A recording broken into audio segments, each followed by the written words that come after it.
world doesn't really hate bad things. It hates goodness that can't be controlled. From the moment you show up with no hidden plan, no fake personality, and no desire to control others, the world starts to push back. Not because it doesn't see your light, but because it does, and it doesn't know how to deal with it.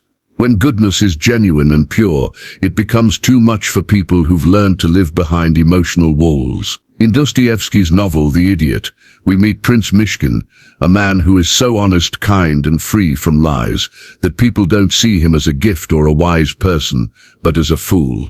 He enters a world full of mind games, hidden agendas, and quiet cruelty, and his only mistake is not playing by those rules. But this isn't just a made-up story, it's a reflection of real life.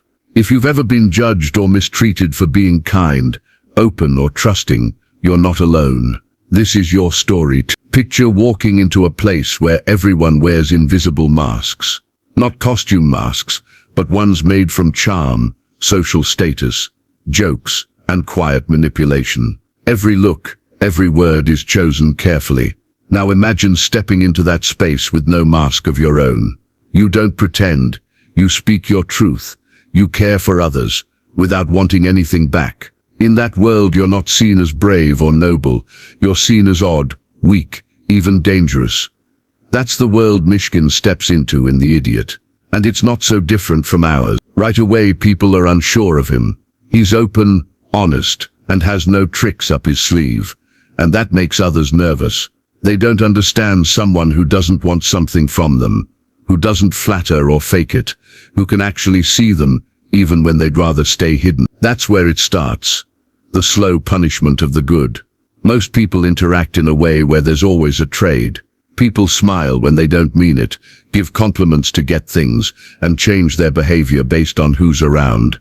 But Mishkin doesn't do any of that. His kindness isn't for show, it's just who he is. And that's exactly what makes people back away. His honesty doesn't comfort, it reveals. His presence doesn't fit into the game, it messes it up. It forces others to look at themselves, and that's hard to do. We like to think we admire honesty and kindness, but we only like those traits when they're easy, when they don't get in the way. But Mishkin doesn't wait for the right moment to be good. He doesn't weigh the cost.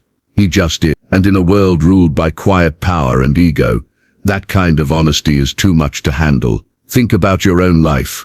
How many times have you stayed quiet to avoid problems?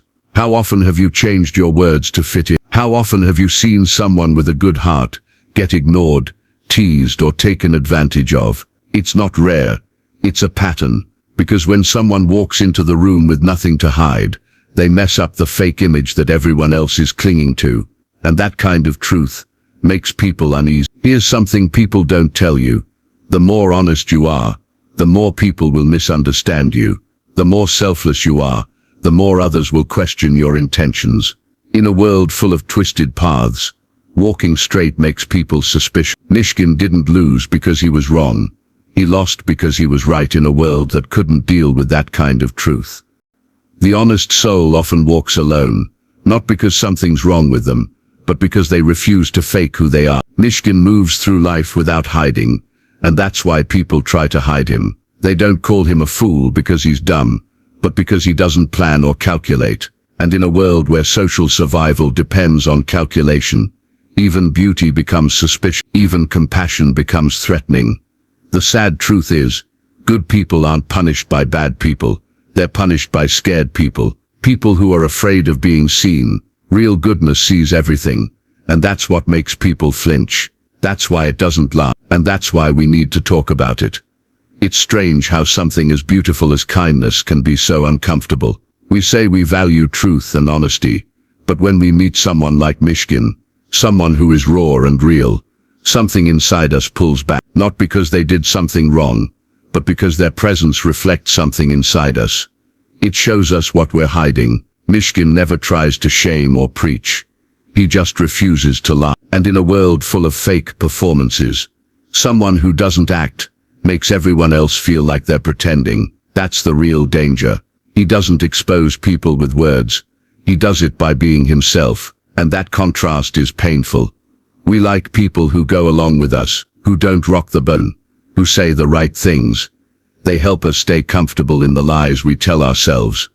But someone who doesn't play along, they feel unpredictable, not because they control others, but because they can't be controlled. Mishkin can't be bought, tricked or persuaded. His goodness isn't a show, it's what he truly believes. And belief like that shakes things up in a world addicted to compromise. When someone else's honesty reveals your own dishonesty, it creates inner conflict. Psychologists call it cognitive dissonance. It's what happens when your actions don't match your values. When you're near someone like Mishkin, that tension becomes loud. His kindness reminds you of when you chose comfort over compassion. His honesty reminds you of the lies you live with. His clarity makes your confusion impossible to ignore. That's why people start to defend themselves, get cold, even cruel. They call him naive, they call him a fool, but what they're really saying is, I'm not ready to be seen like this. Mishkin doesn't try to make people feel guilty. He just does by being himself, and that kind of presence speaks louder than any speech. You can argue with ideas, but you can't argue with someone just being real. That's why the world often punishes people like Mishkin, not because they're wrong, but because they make others feel like they are. And when people feel morally exposed, they get angry. It's easier to make fun of the light than to admit you're used to the dark. It's easier to call someone stupid than admit you've let go of your own values. Mishkin becomes a target for guilt and self-hate that people can't deal with. This isn't just in books. It happens all around us. Think about the kindest person you know, the one who's always giving, always forgiving. How are they treated? Are they appreciated? Or are they taken advantage of, protected, or left to get hurt? How many times have you seen people take out their frustration on someone who's just trying to do what's right? We like to think good will win in the end, that if you stay true, you'll be rewarded. But Dostoevsky doesn't give us that comfort. He shows us what really happens when someone refuses to change for the world. They get broken, not by evil people, but by regular people, decent people who can't handle what they've buried inside. That's the heartbreak. That's the lesson. And if we're willing to see it, that could also be the beginning of something deeper. Mishkin doesn't fall because he was weak. He falls because he held on to his values in a world that didn't know what to do with them. That's the sad part when good people are destroyed, not because of what they've done but because of what they stand for. From the moment Mishkin steps into a world of money, politics, desire and mind games, he's already out of play. He doesn't lie. He doesn't try to climb social ladders. He doesn't chase power. And in a world built on power games, his choice not to play makes him dangerous. Not like a villain, but like a mirror showing people that the game they live for might not mean anything. And no one wants to admit that. So they laugh at him, call him names, push him aside, not because he's wrong, but because he doesn't want to win a game that rewards cruelty. And those who do want to win can't understand him, so they make him a symbol of failure, a joke, something broken. But deep down, they're afraid, because if Mishkin is right, then their whole way of life might fall apart. This isn't just something that happens in stories. It's happened again and again in real life. Look at Socrates, killed not for doing wrong, but for asking the wrong question. Jesus, executed for showing compassion. Gandhi, shot for wanting peace. Martin Luther King Jr., killed for telling the truth. These people weren't perfect, but what got them destroyed wasn't evil. It was their goodness. And every time the world called them naive before it killed them. Only later did it build statues, because real purity can't survive in systems that rely on compromise. It doesn't grow big. It doesn't fit in. And so society doesn't crush it with violence alone. It isolates it, mocks it, and slowly wears it down. We don't face what it shows us. We push it away, call it weak, unrealistic or silly. Then we act like we didn't just watch something beautiful fade away in front of us. When Dostoevsky wrote The Idiot, he didn't give Mishkin a happy ending. There's no final success, no reward for staying true. Just a man slowly broken by a world that couldn't handle him. It's one of the worst pains to lose everything, just for staying true to yourself. But that's what happens to people who choose real goodness over power. Maybe that's the real message. The sadness isn't that Mishkin failed. The sadness is that the world failed him. That the world has become so used to fakeness, it can't even recognize real goodness anymore. We're taught from a young age that kindness is a good thing, that being polite and thoughtful will earn us love. But no one tells us what happens when kindness isn't an act, when it comes from somewhere deeper. No one warns us that real kindness, pure, no strings attached kindness, doesn't always earn praise. Sometimes it brings rejection. Mishkin doesn't use kindness to get things. He gives because it's who he is, and that makes people feel uneasy. When someone loves you with no catch, no reason, no agenda, it doesn't follow the rules we've been taught. So people get suspicious. They wonder what's really going on. And when they can't find a reason, they make one up, because the truth is just too strange.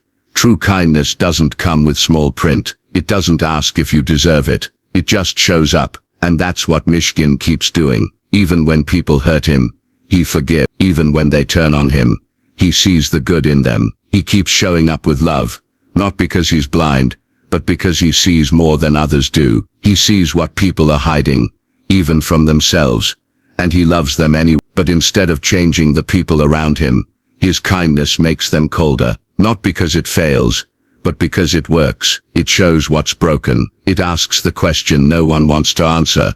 If someone else can love like this, why can't? And instead of stepping into that challenge, most people step back. They reject the one holding the mirror, not because they hate him, but because they hate what they see in themselves. That's the strange truth about kindness. The more real it is, the more it makes people uncomfortable. It shows how guarded we've become, how used we are to love that has conditions. And when someone offers it freely, we don't know what to do. We doubt it, reject it, even make fun of it, not because it's bad, but because it's too rare to trust. And there's something else powerful. The world often sees kindness as weakness, not because it really is, but because it doesn't control or force. And in a world that worships power, that kind of gentleness is easy to ignore or crush. Mishkin isn't powerless. He's actually one of the strongest people in the story. But his strength isn't loud. It doesn't take over. It just exists. And that scares people who are used to having control. What if real strength isn't how much you can fight, but how much you can stay open? What if true courage is in keeping your heart soft, even when everything tells you to shut it down? That's what Mishkin shows us. That being vulnerable isn't weakness. It's a deep, powerful strength. And maybe that's why kindness is so painful in this world. Because to be truly kind, you have to stay soft. In a world that keeps trying to harden you, you have to keep your heart open, even when it's easier to close it. You have to risk being hurt, misunderstood, or taken advantage of. And you do it anyway, not for praise or reward, but because something deep inside tells you that kindness still matters, even if no one sees it, even if it costs you everything. It's one of the hardest truths about people. We often destroy the very things we long for. We say we want realness, but mock those who don't wear masks. We say we want the truth, but pull away when someone dares to speak it. We often say we admire kindness, but when we meet someone who's truly kind without expecting anything back, it can make us uncomfortable. That's what happens with Prince Mishkin in The Idiot. He's innocent, honest, and loving, but instead of being loved for it, he's pushed away, not because he does wrong, but because he reminds people of the goodness they've lost or buried. His purity shows them what they've given up to survive in a harsh world. Mishkin doesn't care about power, money, or status. He doesn't play games or fake who he is. And in a world built on strategy, his honesty feels like a threat. People don't hate him. They just can't handle the reminder of who they once were, or wish they could be. They'd rather shut that feeling down than face it. Society often rewards those who are clever, guarded, and manipulative, not those who are sincere. Good people get overlooked, because the system values image over truth. Kindness isn't seen as strength, but weakness. Mishkin doesn't fit into this system, so he's rejected, not because he's wrong, but because he doesn't play by the same rules. Still, his quiet goodness leaves a mark. Even those who hurt him don't forget him. He doesn't fight back or become bitter. He stays true to himself. That's his strength. He shows that being good isn't about getting praise. It's about not losing yourself. Being good in a harsh world is hard. It can hurt, but it can also change people. It plants quiet seeds, and even if no one notices right away, that goodness spreads. In a world that rewards the fake, being real is powerful. So the choice is ours. fit in and be safe, or stay true and be part of something deep. The world might not celebrate it, but that kind of goodness is what the world truly needs.